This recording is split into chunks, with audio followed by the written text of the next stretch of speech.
Morning. So we've got 3 orders going out today. Let me show you all 3 of those orders. In at number 1, we've got this. It's a 1999 BOYZONE gig t-shirt. It's basically, it's got the band on the front. Do a little close-up of that. And then on the back, it's got a list of the tour dates and the venues they did back in 1999. What I love about this shirt is, yeah, if you've watched the previous stuff, you'll always know we look to see if the colours are still fresh, because if the colours still look fresh, even if it's a solid colour like navy, it can still be faded, and faded obviously gives clear signs of wear. That's not the case with this one. Next up, we've got the print, and we'll just do some close-ups while we talk about the print. So with the print, I always have a look to see if the print's cracking or peeling off in any way, shape or form. But again, you can see the colours still look great, and there's actually no cracking to the print. And then we finish with the inside label, and inside label is very clear, not on the camera but in person. The inside label is very clear and it's easily readable, which again is a great sign that this shirt hasn't been worn a lot. And then after that, it's my job to put on pit to pit and length measurements, just for any collector that's thinking about buying this. They might want to be wearing it, and if so, it's then their decision if it's the right size for them. So we'll get this one packed up and sent on to them now. I'm going to mix it up today just because I've got quite a lot of work to be doing for August. So I'm going to put some a little video in here just showing what's coming in the first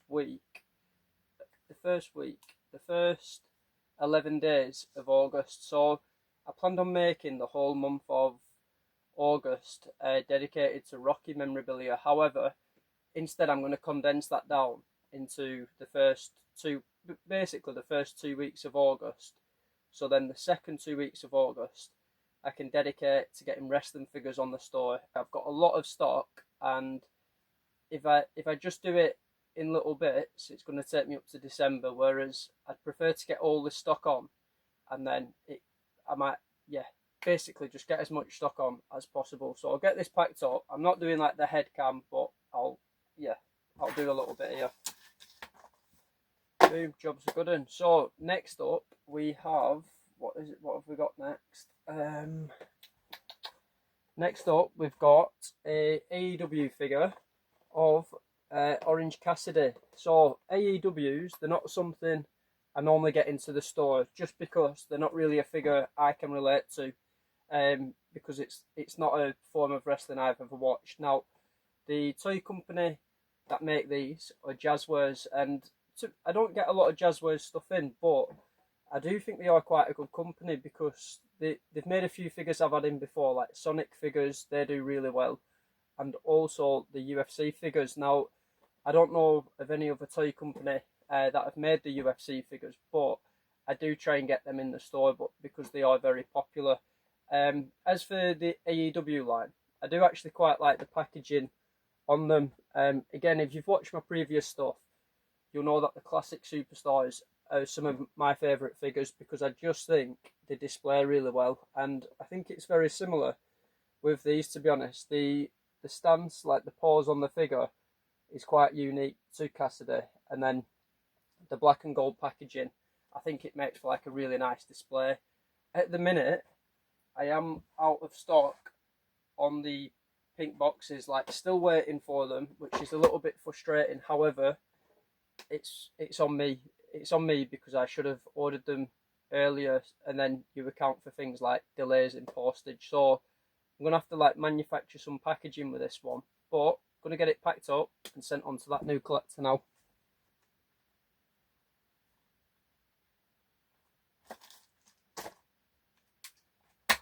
So that's number 2 done. Last one to show you now, and we're going to the DC universe. It's the Dark Universe with this Batrocitus action figure. This is basically a mixture of, it's the multiverse between, it's a cross between Batman and, I can't say his name, but like Atrocitus, who's from like the Red Lantern Corps. Nice figure.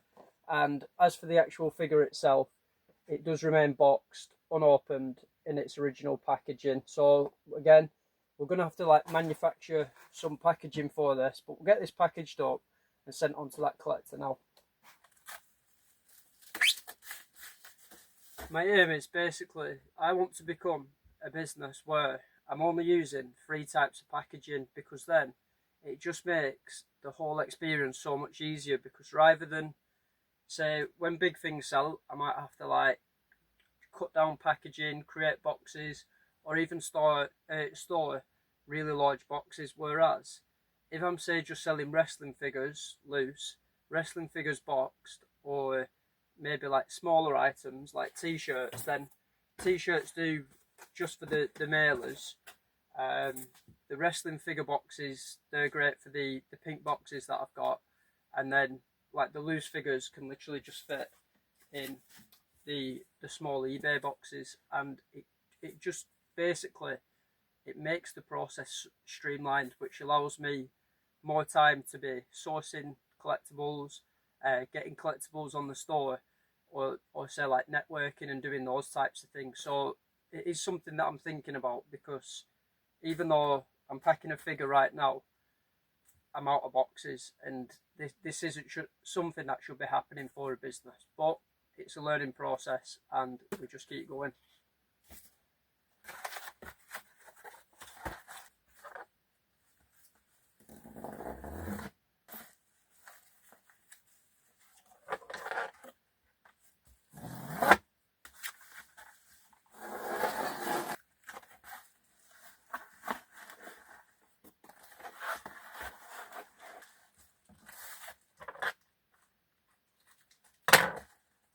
That's all of the last 24 hours orders going out. There is some Vinted I need to pack, so there'll be a short video at 8 PM for the Vinted, day 41.